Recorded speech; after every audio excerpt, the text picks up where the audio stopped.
മരച്ചീനി മരച്ചീനി നമുക്ക് ആവശ്യത്തിനുള്ളതെടുത്ത് ഫ്രിഡ്ജിൽ വയ്ക്കണം, കവറിലിട്ട് ഫ്രിഡ്ജിൽ വയ്ക്കണം. അപ്പോൾ കുറേ ദിവസം ഉപയോഗിക്കാം. വെളിയിലിരുന്നാൽ നീരടിച്ചു പോകും. ആവശ്യം കഴിഞ്ഞിട്ട് ബാക്കിയുള്ളത് നമുക്ക് വെള്ളം തിളപ്പിച്ച് അതിലോട്ടിട്ട് വെയിലത്തിട്ട് ഉണക്കി വയ്ക്കാം. എന്നുവെച്ചാൽ എങ്ങനെയെന്നറിയാമോ, അരിയണം. കുറേ ജോലിയുണ്ട്. ഇതിൻ്റെ തൊലി കളയണം, തൊലി കളഞ്ഞ് ചെറുതായിട്ട് മുറിച്ച് പിന്നെ നൈസായിട്ട് അരിയണം, വെള്ളം തിളപ്പിച്ച് അതിലോട്ടിട്ട് ഊറ്റിയെടുക്കണം. ദേ കണ്ട, ആ ജോലിയൊക്കെ കഴിഞ്ഞ് നൈസായിട്ട് എടുത്ത് തിളച്ച വെള്ളത്തിലിട്ട് ഊറ്റി വെച്ചേക്കാണ്. അതാ, ഇതാണ് കണ്ണം വട്ടി. ഇതാട്ടാ കണ്ട, ഇത് യഥാർത്ഥത്തിൽ ഇത് കണ്ണം വട്ടിയല്ലേ, സാധാ വട്ടിയാണ്. പക്ഷെ അതിൽ കണ്ണുണ്ട്. കണ്ട, വെള്ളം വാർത്ത് പോകാറുള്ള കണ്ണുണ്ട്. അപ്പോൾ ഇതുപോലത്തെ വട്ടിയൊക്കെ ഉണ്ടെങ്കിൽ സൂക്ഷിച്ച് വയ്ക്കുക. കരിമ്പോളി ഇട്ടുണ്ടാക്കിയ വട്ടിയാണ് കേട്ടോ. കണ്ട, പെട്ടെന്ന് കേടാവില്ല. ഇത് ഒരുപാട് വർഷമായി, ഒരു 22 വർഷമായി കേട്ടാ. എൻ്റെ മൂത്ത മോളെ കല്യാണത്തിന് വാങ്ങിച്ച വട്ടിയാണ്. അവളെ മോനിപ്പോൾ 22 വയസ്സായി. അപ്പോൾ ഈ വട്ടിക്ക് 23 വയസ്സ് കേട്ടാ. അപ്പം മരച്ചീനി നമുക്ക് ഇതേപോലെ വാട്ടി ഇനി ഇത് ഉണക്കണം. അപ്പം മഴ ഇത്തിരി വെയിൽ കണ്ടുകൊണ്ട് ചെയ്തതാണ്. അപ്പോൾ ഇനിയിപ്പോൾ എന്തായാലും നാളെ വെയിലത്തിടാം. അപ്പം നമുക്ക് എന്ത് ചെയ്യാം, ഉണക്കപ്പരമ്പുണ്ട്.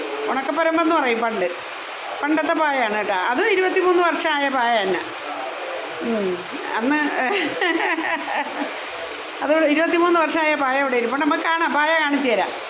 അതിലോട്ടിട്ട് നമുക്കിതിന് വെള്ളം വാർന്നു പോകാം. ഫാനും കൂടെ ഇട്ട് കൊടുക്കാം. അപ്പോൾ ഈ വെള്ളമൊക്കെ വാർന്നു പോകും. ഇപ്പോൾ വെള്ളം വാർന്നിരിക്കുക അല്ലാണ്ട് വാർന്നു പോയി. അപ്പം നമുക്കത് അതിൽ കൊണ്ടിടാം കേട്ടാ.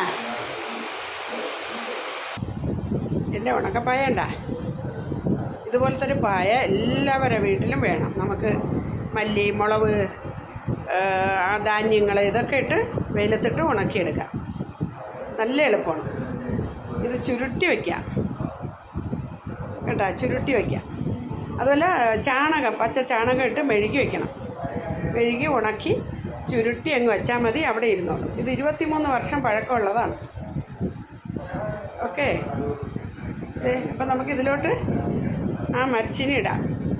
പിന്നെ ചാണകം മെഴുകണം എന്ന് പറഞ്ഞാൽ ഇത് കേടാവില്ല, പായ് കേടാവില്ല കേട്ടോ. അപ്പോൾ ഇതിൽ നമുക്കൊരു തുണി വിരിക്കാം. തുണി വിരിച്ചിട്ട് ഒരു വൃത്തിയുള്ള തുണി അത് വിരിച്ചിട്ട് അതിലോട്ട് മരച്ചീനി തട്ടിയിടാം. ഓക്കെ, മരച്ചീനി എന്ന് പറഞ്ഞാൽ പശയുള്ളതാണ്. അപ്പോൾ ഈ ചാണകത്തിൻ്റെ പൊടിയൊക്കെ അതിൽ പറ്റിയാലോ. ഓക്കെ,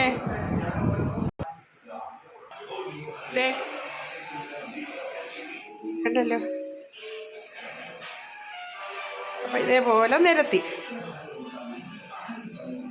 ഇനി ഫാനും കൂടെ ഇട്ട് കൊടുക്കാം. ഓക്കെ, അപ്പോൾ ഇത് ഉണങ്ങിയെടുത്താലുണ്ടല്ലോ നമുക്ക് കറി വയ്ക്കുകയും ചെയ്യാം, പിന്നെ എന്ത് ചെയ്യാം, വറുത്തെടുക്കുകയും ചെയ്യാം. ഇതേപോലെ ഉണക്കിയെടുത്താൽ കിഴങ്ങ് വറുക്കുകയും ചെയ്യാം. സൂപ്പറാണ് കേട്ടോ. ഇത് തിളച്ച വെള്ളത്തിൽ ഞാൻ ഉപ്പിട്ടിട്ടാണ് ഈ കിഴങ്ങ് ഇങ്ങനെ ആക്കിയെടുത്തത്. മരച്ചീനി, കപ്പ എന്നൊക്കെ പറയും. കിഴങ്ങെന്ന് പറയുമ്പോൾ നിങ്ങൾ ഉരുളക്കിഴങ്ങെന്ന് വിചാരിക്കും. അല്ല, ഉരുളക്കിഴങ്ങല്ല, ഇത് കപ്പ, മരച്ചീനി. ഓക്കെ, ഒരുപാട് സ്ഥലത്ത് പല പേരും പറയും. എല്ലാ പേരൊന്നും ഞാൻ പറയില്ല, ബാക്കി പേര് നിങ്ങൾ തന്നെ പറഞ്ഞോളൂ.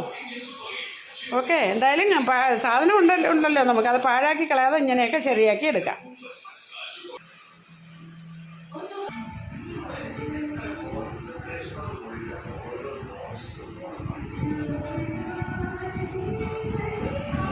അപ്പോൾ ഇതേപോലെ ഒരു ഉണക്കപ്പായ എല്ലാവരും വാങ്ങിച്ച് വീട്ടിൽ കരുതിയിരിക്കണം കേട്ടോ. ഓക്കെ, എല്ലാ സാധനങ്ങളും ഉണക്കിയെടുക്കാൻ എളുപ്പമാണ്. അപ്പോൾ തറയിൽ കൊണ്ടിടാൻ പറ്റില്ലല്ലോ. അപ്പോൾ ഇങ്ങനെയുള്ള സാധനങ്ങളൊക്കെ നമുക്കൊരു നല്ല വൃത്തിയുള്ള തുണി വിരിച്ചിട്ട് നമുക്ക് ഉണക്കിയെടുക്കാം. അപ്പോൾ ഇതിനു വേണ്ടിയൊക്കെ പ്രത്യേകം തുണിയും പായും എല്ലാം ഒരു വട്ടി ഇതൊക്കെ കരുതിയിരിക്കണം. വട്ടി, കുട്ട. Okay,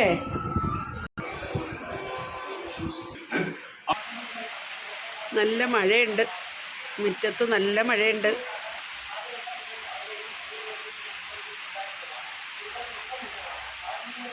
okay, thank you. ചലക്കുടിയിൽ നിന്നും ലീലാമണി.